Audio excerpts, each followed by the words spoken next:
ഓം നമോ ഭഗവതേ സായീശ്വരായ. ശ്രീ സത്യസായി ഭാഗവതം സത്യോപനിഷത്ത് 5. എങ്ങനെയാണ് സ്വാമിയുടെ കൃപ ഞങ്ങളുടെ ഭാവിയെ, മുജ്ജന്മ കർമ്മങ്ങളെ, പ്രാരബ്ധങ്ങളെ ബാധിക്കുക? ഈശ്വര കൃപ, ഈശ്വര സങ്കല്പം ഇതിന് എന്തിനേയും മാറ്റാനാകും. ഈശ്വരൻ പ്രേമമാകുന്നു. അവിടുത്തെ അപാര കാരുണ്യം ഞങ്ങളുടെ പ്രാരബ്ധത്തെ അകറ്റും. ഭക്തന് അവന്റെ ഹൃദയമാകുന്ന തടവറയിൽ ഈശ്വരനെ ബന്ധിച്ചിടാനാകും. ഭക്തി കൊണ്ട് ഈ ലോകത്തിൽ നേടാനാവാത്തതായി യാതൊന്നുമില്ല. ഈശ്വരകൃപയ്ക്ക് നിങ്ങളുടെ മുജ്ജന്മ പാപങ്ങൾ റദ്ദാക്കാൻ കഴിയും. മരുന്നുകടയിൽ ധാരാളം മരുന്നുകൾ വിൽപ്പനയ്ക്കുണ്ട്. ഓരോന്നിലും മരുന്നുണ്ടാക്കിയ തീയതിയും ഏത് ദിവസം വരെ ഉപയോഗിക്കാമെന്നും കുറിച്ചിട്ടുണ്ടാകും. ഇതുതന്നെയാണ് തന്നെ ആശ്രയിച്ച ഭക്തനോട് ഭഗവാനും ചെയ്യുന്നത്. നിങ്ങളുടെ പ്രാരബ്ധം തയ്യാറാക്കിയ മുദ്ര ശരീരമാകുന്ന കുപ്പിയിൽ പതിപ്പിക്കുന്നു. നിങ്ങളുടെ പ്രാരബ്ധം റദ്ദാക്കിയ മുദ്ര ശരീരമാകുന്ന കുപ്പിയിൽ പതിപ്പിക്കുന്നു. നിങ്ങളിപ്പോൾ അനുഭവിച്ചു കൊണ്ടിരിക്കുന്ന ക്ലേശങ്ങൾ റദ്ദാക്കിയ മുദ്ര. ആ നിമിഷം മുതൽ നിങ്ങളുടെ ദുരിതങ്ങൾ ഒടുങ്ങുകയായി. ഈ വിധമാണ് സ്വാമി നിങ്ങൾക്ക് ആശ്വാസം നൽകുക. അതിനുള്ള കാരണം സ്വാമിയുടെ അപാര കൃപയും കാരുണ്യവും. സ്വാമി എങ്ങനെയാണ് ചിന്തയും അന്തർജ്ഞാനവും തിരിച്ചറിയാനാകുക? ചിന്ത മനസ്സിൽ നിന്ന് വരുന്നു, അതുകൊണ്ട് അത് ദ്വന്ദ്ം. പക്ഷേ അന്തർജ്ഞാനമാകട്ടെ അദ്വൈതവും. ചിന്ത നിങ്ങളുടെ സൗകര്യത്തിനനുസരിച്ചായിരിക്കും ഉണ്ടാവുക. അന്തർജ്ഞാനമാകട്ടെ മനസ്സിനും ബുദ്ധിക്കും മീതെയാണ്. അത് സത്യത്തിൽ നിന്ന് ഉദിക്കുന്നു, അതിനാൽ അത് ഉറപ്പുള്ളതാണ്. അതുകൊണ്ട് അന്തർജ്ഞാനത്തെ ബുദ്ധി അതീന്ദ്രിയമായത് എന്ന് വിളിക്കുന്നു. ബുദ്ധിഗ്രാഹം അതീന്ദ്രിയം. ഒരു ചിന്ത ശരിയോ തെറ്റോ എന്ന് സംശയിക്കാം, പക്ഷേ അന്തർജ്ഞാനമാകട്ടെ സത്യം തന്നെ ആയിരിക്കും. ചിന്ത മിക്കവാറും ലൗകിക വിഷയപ്രകൃതമുള്ളതായിരിക്കും. അന്തർജ്ഞാനം മനസ്സാക്ഷിയുടെ ശബ്ദമാണ്, ദിവ്യമാണ്. ചിന്തകൾ ഭാര്യയെ പോലും സംശയിക്കുന്ന വിധമുണ്ടാകാം. ചിലപ്പോൾ ബുദ്ധിഭ്രമമുണ്ടാക്കാം. അന്തർജ്ഞാനം അന്തർബോധത്തെ ഉണർത്തുന്നു. ആധ്യാത്മികത വികസിപ്പിക്കാൻ എങ്ങനെ കഴിയും? ഇന്ന് എല്ലാവരും രൂപത്തിൽ മാത്രം മനുഷ്യർ. സ്വഭാവം കൊണ്ടും പെരുമാറ്റം കൊണ്ടും വേണം മനുഷ്യനാവാൻ. മനുഷ്യജന്മത്തിന്റെ മൂല്യം നിങ്ങൾ മറന്നതുപോലെ കാണപ്പെടുന്നു.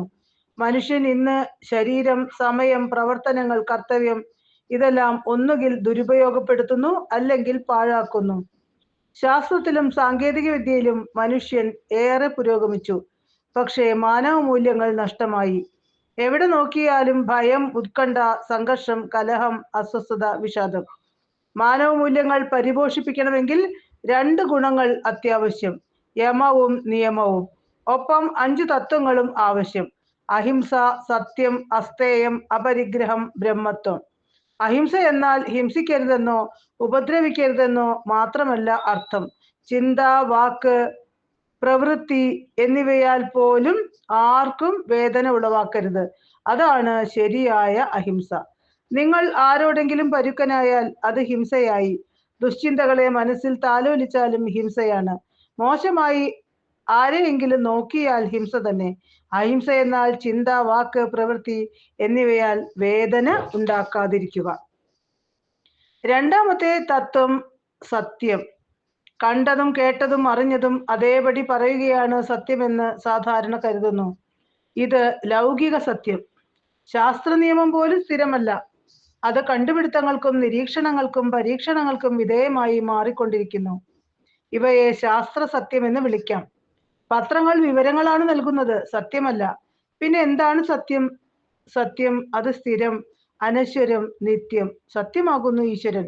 പ്രിയമായി, ഹിതമായി നിങ്ങൾ സത്യം പറയണം. മൂന്നാമത്തെ തത്വം അസ്തേയം.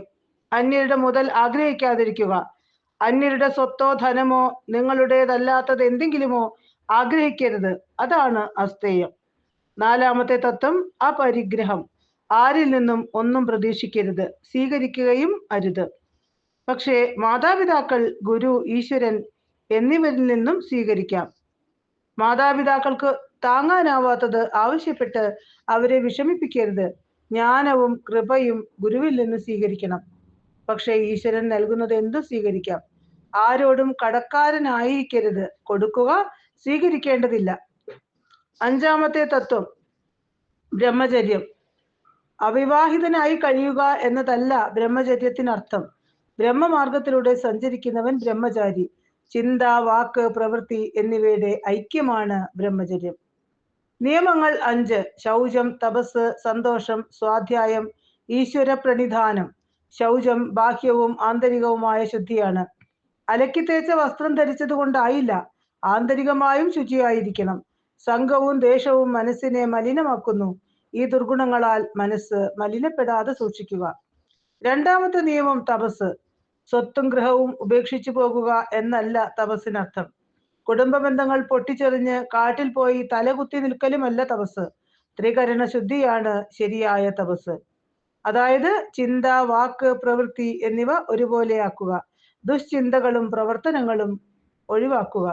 ഈശ്വരന് വേണ്ടിയുള്ള വ്യാകുലതയാണ് തപസ്. പവിത്രമായ ചിന്തകൾ കൊണ്ട് ഹൃദയം ശുദ്ധീകരിക്കുന്നതാണ് തപസ്. മൂന്നാമത്തെ നിയമം സന്തോഷം. ആഗ്രഹങ്ങൾ പൂർത്തിയാകുമ്പോൾ തൃപ്തനും സന്തോഷവാനുമാകുമെന്ന് കരുതുന്നുണ്ടാവാം. പക്ഷേ ആഗ്രഹ നിയന്ത്രണമാണ് സന്തോഷത്തിന് കാരണം. ഏറെ ആഗ്രഹങ്ങൾ ജീവിതം ദുസ്സഹമാക്കുന്നു. അഗ്നിയിലേക്ക് എത്രമാത്രം വിറകിട്ട് കൊടുത്താലും കത്തിക്കൊണ്ടിരിക്കും. അഗ്നി ഒരിക്കലും മതിയെന്ന് പറയില്ല. അതുപോലെ ആഗ്രഹത്തിനും പരിധിയില്ല. നാലാമത്തെ നിയമം സ്വാധ്യായം. പുരാണ ഗ്രന്ഥ പാരായണം എന്നർത്ഥം. എല്ലാ ദിവസവും പുണ്യഗ്രന്ഥങ്ങൾ വായിക്കണം. ഇതിന് പാരായണമെന്നും പറയുന്നു. ഇത് മനഃശുദ്ധീകരണത്തിന് സഹായകം. അഞ്ചാമത്തേത് ഈശ്വര പ്രണിധാനം.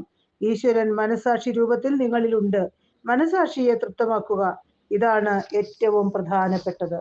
ഓം തത്സത്.